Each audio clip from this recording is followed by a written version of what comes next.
আগামীকাল নীলফামারী, ঠাকুরগাঁও ও দিনাজপুরে নির্বাচনী জনসভায় অংশ নেবেন বিএনপি চেয়ারম্যান তারেক রহমান। নীলফামারীর পরিস্থিতি জানাতে সরাসরি আমাদের সাথে যোগ দিচ্ছেন সহকর্মী আমিরুল হক। আমিরুল, তারেক রহমানের জনসভাকে ঘিরে যে প্রস্তুতি রয়েছে সেটি আপনার কাছ থেকে আমরা জানতে চাই। আর আমরা কিন্তু দেখেছি আমিরুল, এ পর্যন্ত তারেক রহমান যতগুলো জনসভাতেই অংশগ্রহণ করেছেন প্রত্যেকটিই কিন্তু কানে কানে পরিপূর্ণ ছিল। আপনি জানাবেন নীলফামারীর চিত্র কেমন দেখছেন? রিপা, দিনক্ষণ সময় যদি বলি, দীর্ঘ 22 বছর পর দলের প্রধান তারেক রহমান কিন্তু এই নীলফামারী সফরে আসছেন এবং তার এই আগমনকে ঘিরে নেতাকর্মীরা একেবারে উচ্ছ্বসিত এবং তাদের মধ্যে প্রাণের সঞ্চার ফিরে এসেছেন। এবং প্রস্তুতির কথা যেটি আপনি বলছিলেন, নেতাকর্মীরা প্রস্তুতি নিচ্ছেন। আমার সহকর্মীর মাধ্যমে যদি আপনাকে মঞ্চের দিকে দেখাই, মঞ্চ কিন্তু প্রস্তুত করা হচ্ছে এবং এটি নেতাকর্মীরা বলছেন যে রাতের মধ্যেই কিন্তু মঞ্চ প্রস্তুত করা হবে। এবং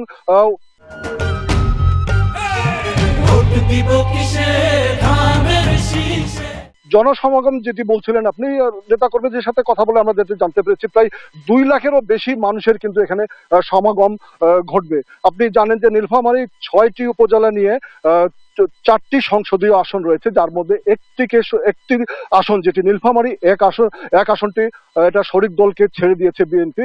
এখানে প্রার্থী হয়েছেন মঞ্জুরুল ইসলাম আফেন্দি, যিনি জমিয়তুল ইসলাম বাংলাদেশের সদস্য সচিব। এবং নীলফামারী 2 আসন, যে আসনটিতে এই জনসভাটি হবে সেটি হচ্ছে খালেদা জিয়ার ভাগ্নে এবং তারেক রহমানের আপন খালাতো ভাই শাহরিন ইসলাম চৌধুরী তুহিন কিন্তু এখানে প্রার্থী হয়েছেন। এবং নীলফামারী 3 আসনে রয়েছেন দলের শাহেদ আলী এবং নীলফামারী 4 আসনের থেকে প্রার্থী হয়েছেন অধ্যক্ষ আব্দুল গফুর সরকার। তো মূলত নির্বাচনের দিক থেকে এগিয়ে যাওয়া দল এবং বৃহৎ একটি দল এই তারেক রহমানকে ঘিরে ব্যাপক প্রস্তুতি নিয়েছেন এবং নেতাকর্মীরা যেটি প্রত্যাশা করছেন, দলের 31 দফা এবং ইস্তেহারের কথা বলবেন তারেক রহমান। সেই সঙ্গে আপনি জানেন যে তিস্তা মহাপরিকল্পনায় বাস্তবায়নের কথা বলবেন তারেক রহমান, তার মুখ থেকে এই বাস্তবায়নের কথা আসবে। সেই সঙ্গে আপনার টেক্সটাইল একটি মিল ছিল যেখানে সেটি দীর্ঘদিন থেকে বন্ধ আছে, সেখানে বেসিক শিল্প নগরী হবে এমনটি বলছেন নেতাকর্মীরা। সেই সঙ্গে নীলফামারী মেডিকেল কলেজ হাসপাতাল এবং